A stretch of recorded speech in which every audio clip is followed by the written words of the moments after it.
Olá, meus amigos e amigas, tudo bem com vocês? Hoje eu vim fazer a resenha literária do livro Curtindo a Vida Adoidado, um livro de Todd Strasser. Não sei se pronunciei corretamente esse nome, Todd Strasser, mas tá valendo. Bem, falar desse livro, eu diria que não é tarefa fácil. Essa obra, ela é polêmica e interessante. Ela foi inspirada no filme. Geralmente, escreve-se o livro e a partir de um livro se faz um filme. No caso aqui, Curtindo a Vida Doidado, ocorreu o contrário. Primeiro fizeram um filme que foi um grande sucesso lá na década de 80, ano 1986, e essa obra ela foi lançada em 2016. É uma edição comemorativa em homenagem aos 30 anos, aos 30 anos do filme. O filme, se diga-se de passagem, é um filme assim muito querido pela minha geração. Quem teve a sua infância e adolescência lá nos anos 80 ama Curtindo a Vida Doidado. É um filme que passou exaustivamente na sessão da tarde e por mais que reprisasse, a gente sempre assistia e nós, adolescentes daquele tempo, nós crianças, nós ficávamos assim fissurados. O personagem principal, o protagonista, o Ferris Bueller, a sua irmã Jenny, que era, digamos, a antagonista, uma espécie de vilã, mas não tão vilã assim, o diretor e os outros protagonistas secundários. Eu não sei assim se seria correto também falar protagonistas secundários, mas assim, depois do Ferry Bueller, a Sloane e o Cameron eram os personagens assim mais importantes. A Sloane era a namorada do Ferris, a garotinha bonita, popular da escola, e o Cameron era o amigo engraçado, por, por viver com mania de doença, por ter alguns problemas, mas o Ferris, apesar de todas essas complicações do Cameron, ele amava o amigo, se dedicava, brincava com ele, queria ajudar o amigo a sair dessa vida não tão alegre, etc. A história, basicamente, desse filme é a seguinte: o Ferris, ele vive numa família de condição econômica classe média. Os pais dele trabalham. Ele tem uma irmãzinha mais velha que fica meio chateada com os mimos que o Ferris recebe, especialmente porque o Ferris ele é meio malandro. O Ferris ele tem uma mania de bolar aula ou cabular. Aí vocês escolhem qual é o melhor termo para vocês. E ele fingia que estava doente para faltar à aula. Enquanto isso, o amigo dele, o Cameron, vivia doente de verdade ou criava as doenças a partir de um psicossomatismo e faltava. Mas o Ferris não. O Ferris ele tinha bem plena consciência de que ele não estava doente, então ele enganava os pais e faltava. E a história fala um pouquinho das faltas que ele fazia antes de da falta que vai aparecer naquela história do momento. Ou seja, ele já tinha tido 9 faltas e ele ia fazer lá a nova próxima falta. Já tinha enganado os pais que estava doente e ele chama a namorada pra ir junto com ele. Ela tá na escola, mas ele faz um telefonemazinho bem básico, engana os diretores, dizendo que a avó da Sloane tinha falecido, então ela tem que sair. E o Cameron tá em casa porque estava doente mesmo. E ele tira os dois das situações que estavam e sai no passeio. E aí faz um passeio cultural que é bastante interessante. A minha geração amou tudo isso. Ele passa também a sofrer perseguições do diretor, então a história fica engraçada. O diretor sabe, o diretor tem consciência que o Ferris está bolando aula, então ele corre atrás e eles fogem do diretor ao mesmo tempo que faz esse passeio cultural. E a história foi bem bacana. E eu amei, como todo o adolescente. Só que a gente tem que lembrar o seguinte: o Ferris fez coisas erradas, embora ele tinha uma percepção das coisas certas. Ele sabia que a escola da época não dava uma educação adequada. O Ferris ele fazia umas críticas, ele sabia que o problema do amigo dele não era legal.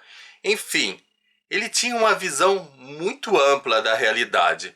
O problema do Ferris é o seguinte: apesar de ter toda essa visão correta dos problemas, a maneira de resolvê-los, eu diria que é um pouco torta.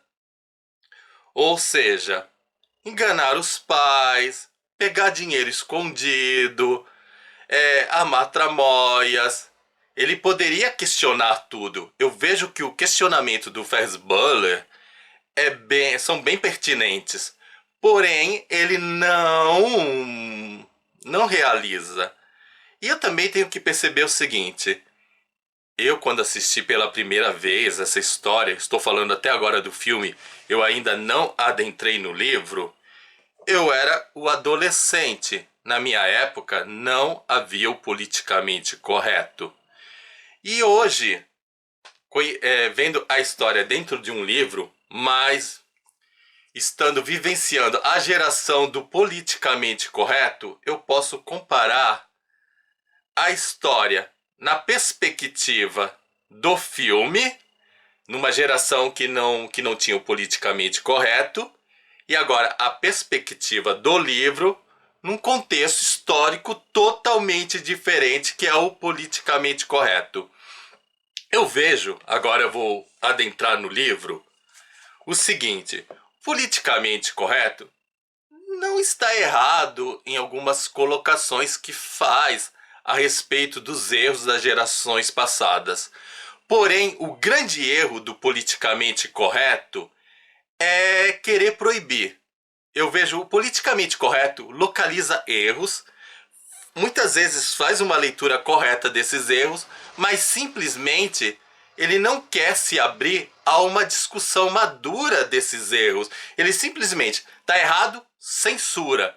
Coisa que a minha geração lá dos anos 80 questionava muito. Nós tínhamos como lema que é proibido proibir. Nós queríamos as coisas mais abertas, nós queríamos dialogar. Então, eu sinto até hoje como reflexo essa forma de pensar. Eu não admito proibições, eu quero discutir. Hoje, eu lembro que o filme, quando eu vi, eu achei maravilhoso.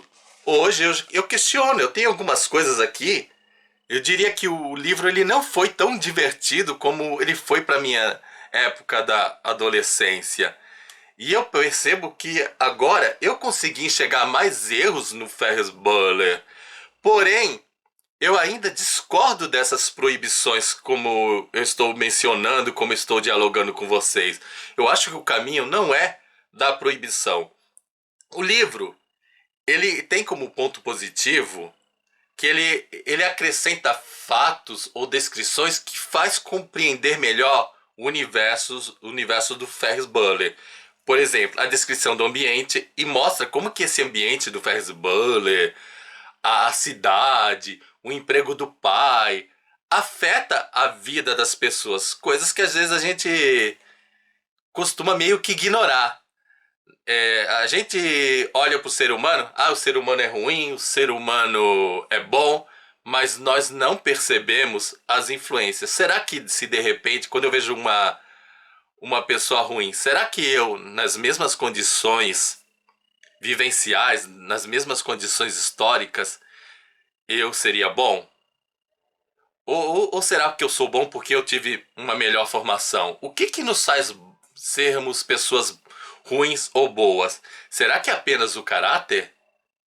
Eu sei que o caráter, eu creio que a gente tem alguma coisa dentro da nossa personalidade, um instinto natural para fazer, uma inclinação para fazer o bem ou mal. Porque existem pessoas assim que tiveram tudo e se tornam más, existem pessoas que não tiveram nada e, e foram boas. Porém, também não podemos negar que fatores externos, ambientes também influenciam nesse ambiente, ou melhor, nesse comportamento. Então, o Curtindo a Vida Doidado, ele demonstra isso. O Ferris Bueller, ele tem determinado comportamento porque ele teve determinadas influências. Quando ele descreve aqui no livro o Cameron também, ele tem influências. A Sloane também tem influências. Poderiam ser diferentes? Poderiam, mas não podemos negar que nós somos essa interação. Então, nesse ponto de vista, o livro é fantástico. Comum a história do filme é que o Ferris Bueller, ele faz trapaças. Na época eu achava engraçado, até porque ninguém da minha época, nenhum aluno que eu me lembre, fez as mesmas trapaças do Ferris Bueller só porque assistiu o filme. Nós éramos bastante críticos no ponto de rir com a história do filme, porém de não imitar. Mas parece que a geração do politicamente correto acredita que as pessoas de hoje são meio que retardadas e basta ler um livro ou ver um filme, elas já vão mudar o seu comportamento. Não é? As pessoas têm a capacidade de criticar. É claro que algumas pessoas têm uma capacidade menos crítica e pode se deixar influenciar. Mas no geral, eu penso que tem que ter tem que estar aberta a discussão. Eu penso que o livro ele não pode ser proibido, mesmo sabendo que eu não gostei tanto da história aqui. Eles também acrescentaram cenas que para mim não deveriam ter acrescentadas, não melhorou a história do filme e colocaram algumas cenas tanto faz. Tipo, os irmãos do Ferris Bueller aparecem aqui, sendo que ele só tinha uma irmã mais velha no filme. Aqui eles têm dois irmãozinhos mais novos que, para mim, não ajudaram, não colaboraram para a melhoria da trama.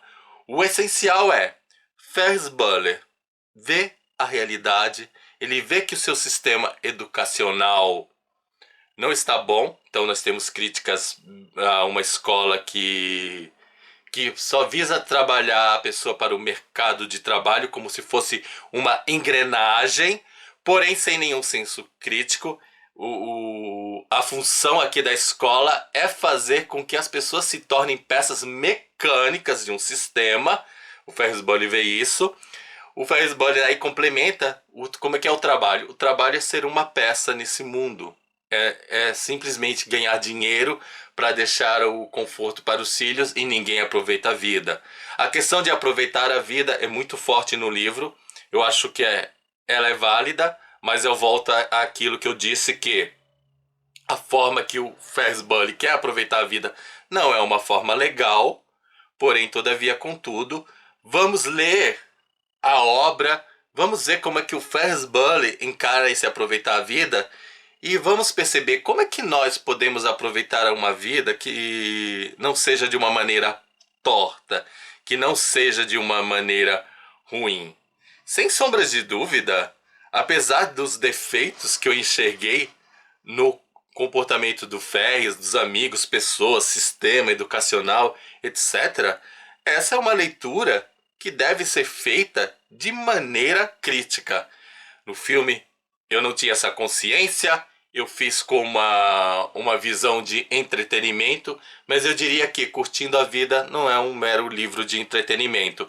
É um livro que nos leva a pensar, a questionar a realidade. É uma leitura necessária que eu acho que os professores deveriam colocar em suas escolas, deveriam ler com os alunos, deveriam assistir o filme e conversar. Olha, existe isso. Como é que vamos resolver esse problema de uma forma madura, de uma forma interessante e fazer com que a coisa melhore e não ficar numa proibição sem discussão? Por quê? proibindo o politicamente correto não percebe, nós estamos fazendo com que as pessoas também se tornem peças. A gente critica tanta coisa errada, e uma delas é isso, as pessoas serem peças mecânicas de um sistema trabalhista, porém a gente não quer levar as pessoas a pensarem realmente. Queremos que elas se tornem peças mecânicas de pensamento, ou seja, só reproduzam ideias que estão aí, sem questioná-las, sem absorvê-las de fato, ou seja, sem entendê-las. Porque uma vivência autêntica, ela ocorre a partir do momento em que nós assumimos valores e colocamos em prática a partir das nossas convicções. Então, gente, é isso. Espero que vocês tenham gostado. Não se esqueçam de dar o seu joinha, nem que seja por caridade. Afinal, copo d'água e um joinha não se nega para ninguém. Tchau para vocês e até o nosso próximo vídeo. Tchau!